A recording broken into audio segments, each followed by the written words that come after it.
செல்வியோட உருவத்தை எடுத்த பிறகும் ஏன் குழந்தைய அதனால அழிக்க முடியலன்னு தெரிஞ்சுக்கதான் நான் அரண்மனைக்கு போனேன்.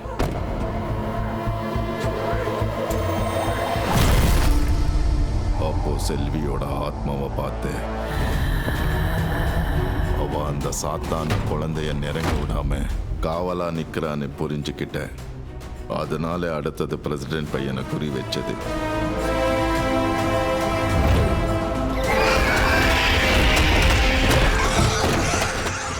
கூட வந்த இவரை திசை திருப்பி விட்டு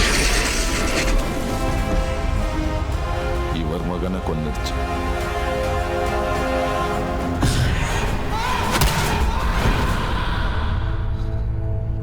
இதெல்லாம் ஏன் சாமி யார்கிட்ட முன்னாடியே சொல்லல?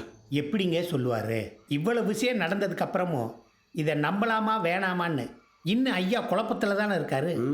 இருந்தாலும் உங்க பைய சாவுல சொல்ல வந்தப்போ எல்லாரும் என்ன சந்தேகப்பட்டு தோர்த்துனீங்க.